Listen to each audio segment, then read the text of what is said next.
Ma'asyiral muslimin, sidang Jumat yang dimuliakan Allah, kembali kita panjatkan puji dan syukur kita kehadirat Allah, Pencipta yang maha sempurna,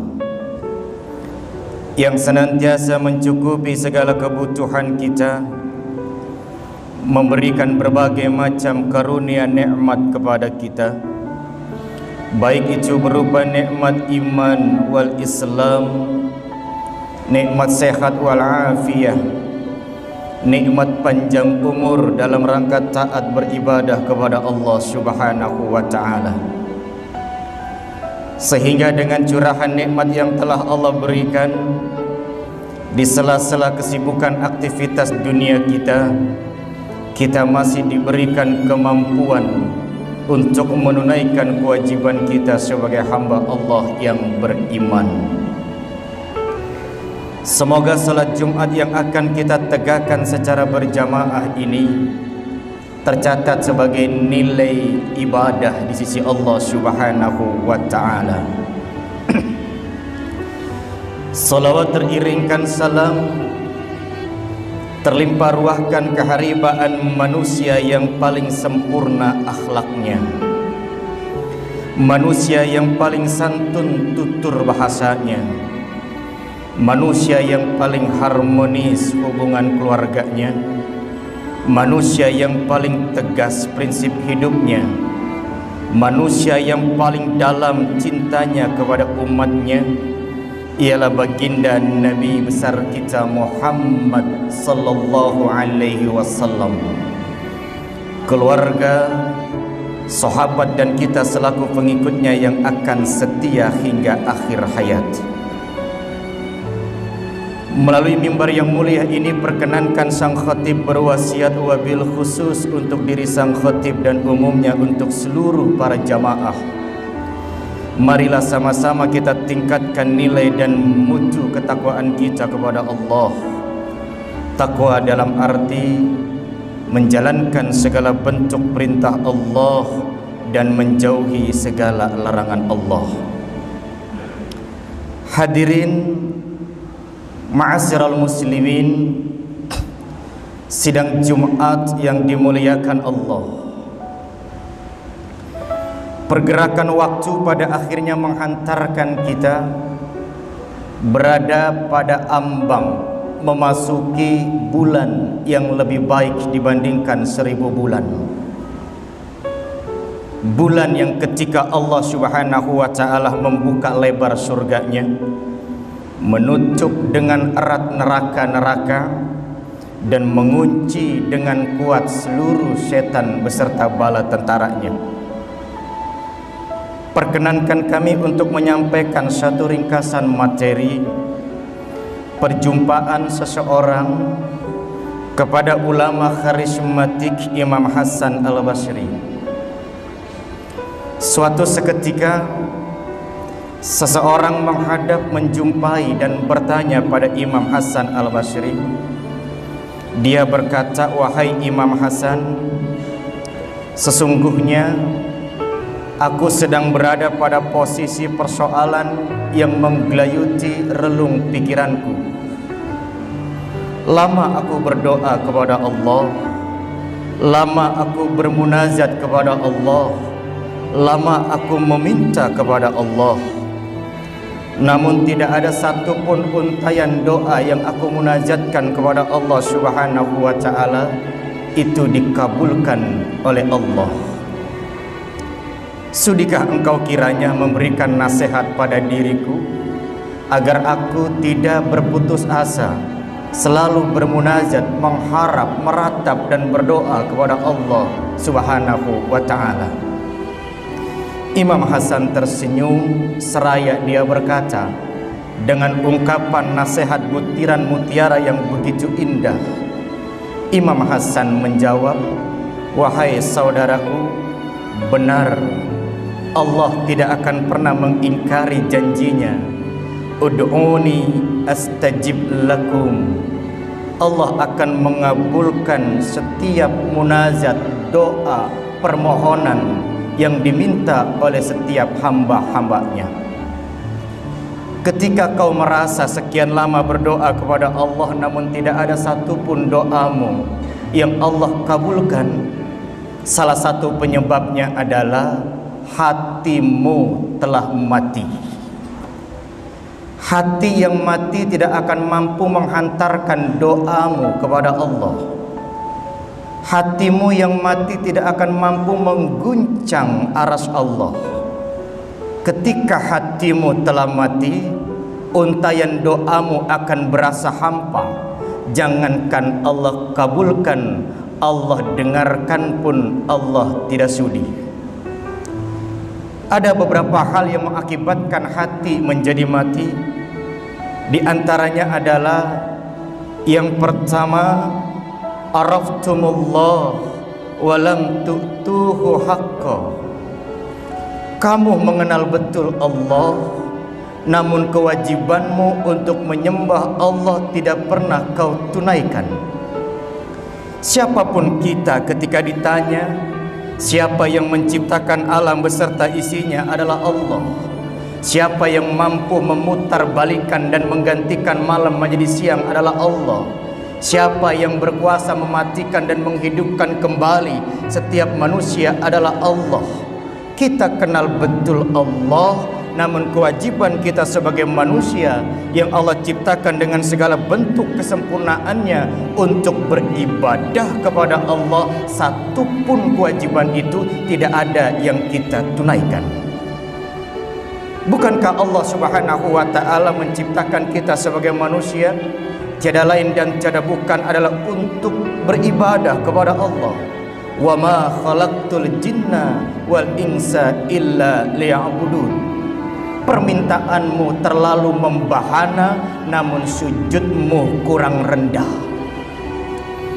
Kemudian yang kedua, yang mengakibatkan hatimu menjadi mati, qara'tumul Qur'an walam ta'malu bih. Kamu membaca Al-Quran, kamu hafal Al-Quran, namun perintah Allah yang Allah tuangkan dalam Al-Quran tidak pernah kau indahkan. Berapa banyak di antara kita yang terkadang kala terhipnotis dengan lantunan ayat-ayat suci Al-Quran, namun jarang di antara kita yang konsisten secara utuh dan menyeluruh mampu mengamalkan Al-Quran secara universal. Bukankah Allah Subhanahu wa ta'ala mewajibkan solat dalam Al-Quran? Bukankah Allah Subhanahu wa ta'ala mewajibkan puasa untuk orang-orang yang beriman, itu pun Allah turunkan melalui Al-Quran? Bukankah Allah Subhanahu wa ta'ala memerintahkan zakat, infak, sedekah bagi mereka yang mampu, itu pun dalam Al-Quran? Bukankah Allah wajibkan bagi siapapun yang mampu zahir dan batin untuk melaksanakan aktivitas ibadah haji, dan itu pun Allah tuangkan dalam Al-Quran? Bukankah Allah Subhanahu wa ta'ala mengharamkan minuman keras, perjudian, ghibah, mencaci maki, memfitnah, membuka aib, menjelekkan saudara-saudara kita, dan itu Allah turunkan dalam Al-Quran? Terkadang kala sesuatu yang diperintahkan oleh Al-Quran kita abaikan, sesuatu yang dilarang oleh Al-Quran secara jelas-jelas itu kita aktualisasikan dan bahkan menjadi jubah baju kebesaran kita. Ketika Allah Subhanahu wa ta'ala berfirman, "Lau anzalna hadzal Qur'an ala jabalil lara'aitahu khashi'an mutasaddian min khasyatillah wa tilkal amthalu nadribuha linnasi la'allahum yattafakkarun." Allah membuat sebuah perumpamaan. Ketika Al-Quran ini Allah turunkan pada sebongkah gunung, kau saksikan gunung itu akan pecah berkeping-keping karena takutnya kepada Allah. Terkadang kala hati kita lebih keras dan lebih membatu dibandingkan sebongkah gunung. Dalam beberapa hari kita akan masuk pada bulan suci Ramadan, yang ketika Allah Subhanahu wa ta'ala wajibkan mereka-mereka yang beriman dan menyatakan imannya kepada Allah untuk melaksanakan aktivitas ibadah puasa. Dan puasa itu Allah wajibkan dalam Al-Quran. Puasa itu Allah sentuh akidahnya. Allah rabah keimanannya. Bukan perkara kuat dan lemah fisiknya, seluruhnya bergantung pada kekuatan niat dan mentalitas iman kita kepada Allah. Seberapa ringkih kemampuan jasad kita, kalau kekuatan iman dan niat menghujam, membara, maka insya Allah kita akan aktualisasikan pelaksanaan ibadah puasa di bulan suci Ramadan. Kau pandai baca Al-Quran, namun isinya tidak pernah kau indahkan. Kemudian yang ketiga, yang mengakibatkan hatimu menjadi mati sehingga doa-doamu tidak terdengar oleh Allah, akaltum nikmata rabbikum walam tashkurun. Kamu banyak memakan nikmat Allah, namun tidak ada satupun nikmat Allah yang kau syukuri. Allah begitu banyak memberikan rangkaian nikmat-nikmatnya kepada kita. Allah berikan kepada kita nikmat pilihan, nikmat iman, nikmat Islam. Allah berikan kita nikmat melihat, nikmat mendengar, nikmat meraba, nikmat bergerak. Kalau saja Allah cabut satu persatu nikmat ini dari organ tubuh kita, nikmat penglihatan Allah cabut dari diri kita, tidak usah lama-lama, 1 jam saja kita tidak dapat melihat, apalah yang terjadi hidup dalam nuansa kegelapan. Kalau saja Allah cabut nikmat pendengaran dari organ tubuh kita, tidak usah lama-lama, 1 detik saja kita tidak dapat mendengar, apalah yang terjadi hidup dalam nuansa kesunyian. Kalau saja Allah hentikan denyut detak jantung kita, Allah sempitkan paru-paru kita, Allah cabut transfusi oksigennya, apalah yang terjadi hidup dalam nuansa kepengapan. Kita telah tampil menjadi makhluk yang materialistis. Nikmat itu baru kita nyatakan sebuah nikmat ketika rumah kita bertingkat, uang kita banyak dan lain sebagainya. Ada nikmat yang kita lupakan, nikmat iman wal Islam, dan sekarang ini nikmat yang langka adalah nikmat kesehatan yang lebih berharga dari apapun. Kau makan nikmat Allah, namun kau tidak tampil menjadi pribadi yang mensyukuri nikmat Allah. Kemudian yang terakhir, yang mengakibatkan hatimu menjadi mati, qultum annal mauta haqqu walam tasta'iddulah.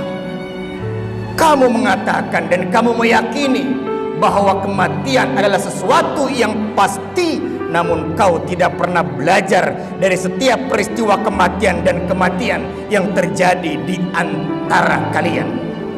Saat-saat ini, hari-hari ini, belakangan ini, detik-detik ini, kita begitu dikejutkan dan ditakutkan oleh sebuah informasi yang terdengar di telinga kita. Inna lillahi wa inna ilaihi raji'un.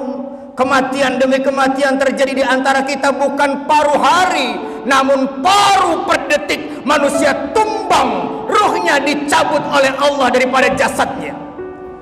Terkadang kala kita yang tampil memandikannya, mengkafaninya, menghantarkannya ke liang lahat, namun tidak ada satupun di antara kita yang mampu dinasehati oleh kematian demi kematian yang terjadi di antara kita.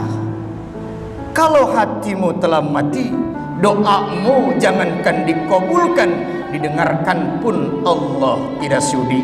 Mudah-mudahan memasuki bulan suci Ramadan, mari sama-sama kita bersihkan mata batin kita, kita genggamkan jari jemari kita, kita saling memaafkan. Insya Allah Ramadan akan menghantarkan kita menjadi pribadi-pribadi yang paripurna. Dan kita berdoa semoga seluruh ujian-ujian yang sedang membelenggu bangsa dan negara kita, Ramadan datang, Allah cabut seluruh bala bahaya yang sedang menyelimuti bangsa dan negara kita tercinta ini. Barakallahu li wa lakum fil Qur'anil azim, wa nafa'ni wa iyyakum bima fihi minal ayati wa dzikril hakim. Aqulu qawli hadza wa astaghfirullahal azim li wa lakum wa li syairil muslimina wal muslimat wal mu'minina wal mu'minat fastaghfiru innahu huwal ghafurur rahim. Allahumma